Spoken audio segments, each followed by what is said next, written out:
Hi everyone, my name is James Feeney. Welcome to or back to my channel. Today I want to share a tarot spread or type of reading I've been conducting a lot recently on clients as well as myself. This is one that has to do with the ideas of the higher and lower self and evaluating and looking to those for answers and insights.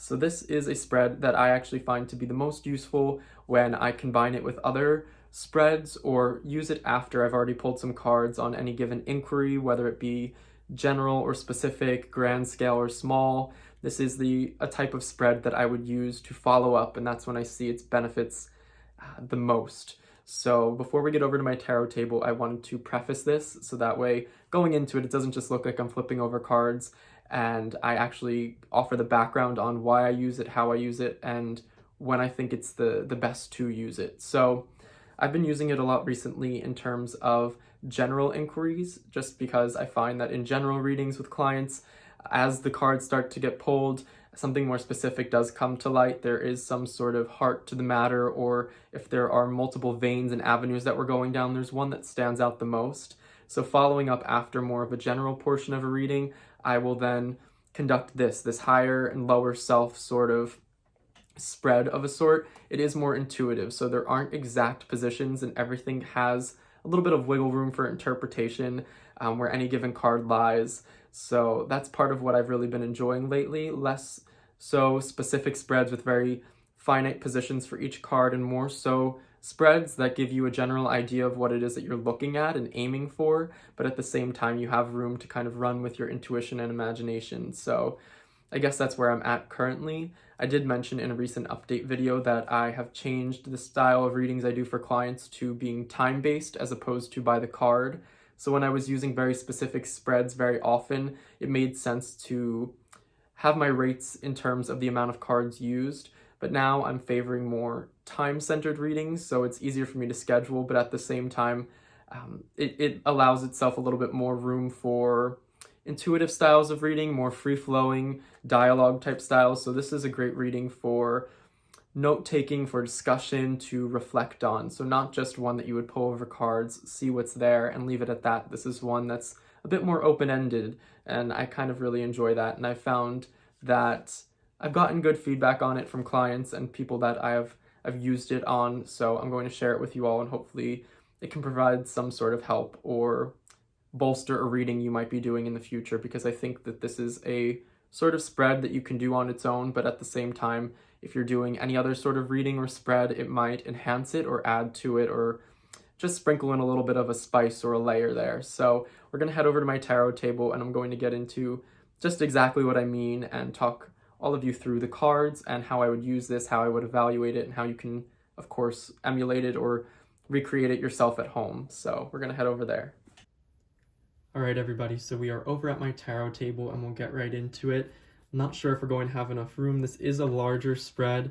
The way that I use it and conduct it, it winds up having 12 cards. Of course, feel free to modify and take from it what you will, and maybe your version will be a lot smaller, or maybe it'll be larger than the one that I do, but we'll see if I can fit it all in the frame. So this is just a sample reading, so shuffling's not as important, but the idea of this spread is to evaluate and sort of get in touch with, commune with the idea of the lower self and the higher self, the way that I see that to be, and I know there are varied opinions and beliefs surrounding what the higher and lower self is made up of, but for me, the lower self is really the conscious self, the part of ourself that we identify with the most. It's a lot of what is comprised here is going to be something that we already kind of know to some degree or extent, that we can interact with on an everyday level. So this area is very constructive. We can get our hands into it and actually work with what we see in the lower self. So the portion that is the lower self is going to be a downward facing triangle, at least, or a pyramid of some sort, and that's for me symbolic of the fact that it's it's the lower self, so it's pointing downward. So then for the higher self, we would lay it out right next to it, and we would have the same sort of formation but pointing upward. And so this is symbolic of the higher self. For me, This is, in a way, you could say your soul. You might say that this is another facet of yourself or more pure aspect of yourself, something that we don't necessarily always have a direct line of access to. The way that I tend to view it is that it's a more pure version of ourself, and there are things in here that are eventually going to come our way, but that are kind of in a holding pattern or being kept up there. This type of reading or this spread layout lends itself well to bigger life path type things. A lot of the times the cards that come up in the higher self, the one that's pointing upward, speak to things that we will have sent our way, whether it be lessons or gifts or signs or just aspects of ourself that are almost yet to come or are kind of percolating in an area that hasn't come to fruition in some way. So the reason I mentioned that this spread is great for following up after any other part of a reading is because, for example, if you were to do a general reading, or say you did the Celtic Cross and then you went to do this spread right after, it would be curious to see, or any of us would be curious to see, which cards from the Celtic Cross or from the previous portion of the reading wound up in here. And to me, that adds a layer of importance and nuance and depth to a reading. So say at the heart of the Celtic Cross, we have the Hanged Man, and the Hanged Man showed up in one of these sections, it might correlate to that portion of the reading before. So whatever I saw the Hanged Man to personify or mean, or the feeling I got from it, finding it here in either the lower or the higher self, its meaning would kind of take on a new life, and we could see how it interacts with and how it fits in with our sense of self, whether that be higher or lower. Now, we have, of course, the upper point of the higher and the lower point of, well, the lower. So I actually sometimes will view these points as if they were to connect at one place. And so in some, not all of the time, of course, this is an intuitive reading, but there are many times when I feel like these are the bridge where the higher self, where it's kind of at its sharpest, is where it would almost touch the lower self. And this one card at the peak of the lower self, sort of lower triangle, is where we would see how the lower self somewhat connects to the higher self. That's not the case all of the time, but I found it to be something that I've seen in enough readings to think that that's the case a decent amount of the time. So what I usually do is flip over all of the cards of the lower section first. I think it's important to look at what we potentially already know of ourselves and within ourselves, things that we hopefully already have an idea that are going on. These are going to be forces that we can identify a little bit more with more accuracy. I think there are fewer surprises present usually in the lower self. So this would almost be looking at, in the way that I see it often, is that the more surface aspects out here, it's more like our shell. So these are things that might be more outer to our lower self.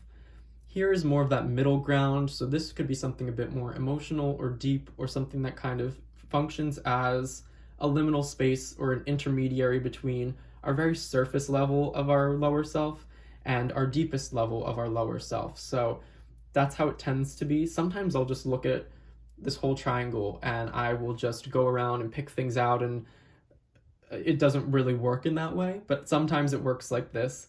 And of course, if there are cards, if I've done any sort of spread or there was a former portion to the reading, I'll be like, oh, okay, so this was in the Celtic Cross at this point. Or if I did a different spread, I'd say, okay, so the Two of Discs was present in this card position, or it meant this in the following portion, the former portion of the reading. And so that's where it's taking place in your lower self. And so it can add layers to the reading in that way. And then, of course, yeah, it's not always symbolic of the outer layer, the sort of liminal inner space and the deepest parts of self. You might find that the deepest, most dark and inner parts of yourself are represented on by one of the cards on the outer layer. But just some food for thought. I would say the biggest idea here is to just view this as the you that you identify with, the lower self that you have access to, and to work from there. So we might think, okay, so we have the Three of Cups, the Ten of Discs, and the Seven of Wands here, and that's our surface level self. So elementally, it's pretty balanced. I would say that it feels a bit more like frenetic energy, something that's a little bit more touch and go, not as much cohesion. So a lot of moving parts. That's just an example of what one might make of an outer layer. You might look to the Three of Cups for what it means in terms of relationships and interpersonal aspects. The Seven of Wands being a little bit more of a solitary card. And then, of course, we have more of that, I guess, stabilized energy with the Ten of Coins. So take that for what you will, but interpret as you see fit. And then as a more liminal space, we would go and say, okay, we have the Knight of Discs and the Two of Discs. So a lot more grounded and earthy in an emotional way, pushing forward through towards projects that someone might be excited about, things like that. I'm not going to go into it in too much depth. And then this card, as if we were to look at it as the deepest portion of ourselves, the most inner, and the part that's likely to connect and resonate with and form a bridge with the higher self, we would think, okay, so we have the Princess of Swords here, this fighting spirit, this communicator. It almost looks like she's trying to make her way up through from the lowest aspects or most inner aspects of ourselves over to the surface. She's climbing her way up, kind of conniving and striving and clawing to get to the surface. So what does that signify? You might look at it in that way. Moving over to the higher self, which is what I would look at after I've given a full kind of interpretation and rundown on the lower self, we would flip all of these over. And again, if there was anything that came up in a former portion of the reading, if you chose to pull any cards or do any spreads before you did this, you don't have to, you can do this all on its own. But if you did choose to pull cards before this in some way, look and immediately point out which ones were from any former portion of the reading. Maybe the Sun card came up as a future forecast or as a root cause for what was going on, and it's present in your higher self. So maybe it has more weight, and maybe it means something greater because it's present in the higher self. So in a bit of a different way, we would look to this peak card sometimes. Sometimes I look at all of this and I just think, okay, this is the higher self, and I just pick and choose what feels right. But there are a lot of times when I would view this as the bridge. So this is the closest thing that we have from our higher self that's being connected to our lower self. So that you could also view this as a way of communing with something higher or beyond, or the deeper parts of yourself. So where this sort of fighting spirit joins with this more stabilized, placid energy, we might see that's where you commune or connect to your higher self, where you're more likely to get messages. This might be something to do with community and family, and when you're in the presence of them, you're more receptive to the messages and things and the lessons that might be imparted by your higher self. You can look at it in a bunch of different ways. And this doesn't necessarily need to be a bridge card or connected at all to the lower self, but if you choose to see it that way and it feels like that for you, all the better.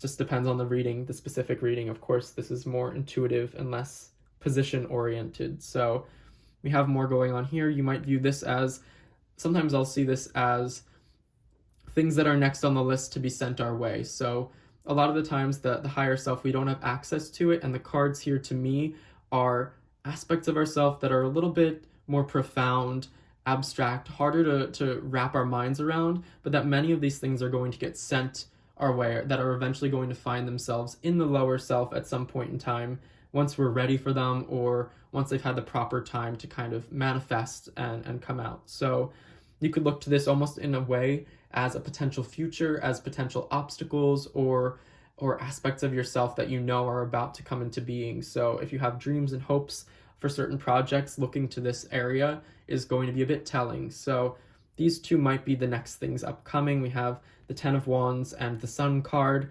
so that fiery energy is very present. It looks like there's just a big thing coming somebody's way. If this were to be the case, without going into too much depth, of course we get clarity, we get a sense of something that is challenging to the individual, and it feels a bit different from what we have here. If you look into color correspondences, you could associate this with the sacral and solar plexus chakras and how that might impact one's self-esteem or self-worth and acceptance journey, or what it means to, in some ways, be career-oriented or identifying with the self through the career.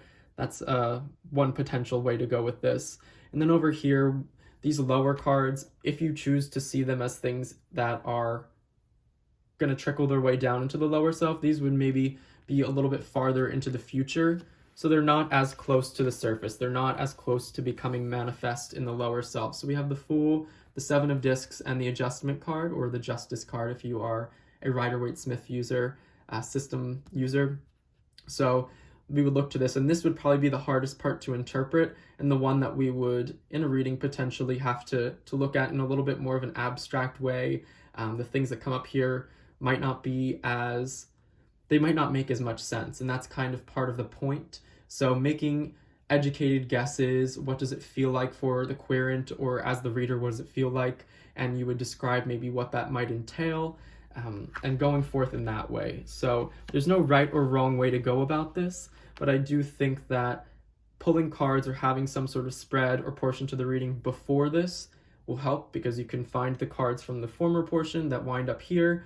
Likewise, I think trying to find some sort of, or make some sort of sense out of the positions of the cards is nice, to sometimes maybe view these as a bridge, to view these as liminal spaces or ones that are incoming.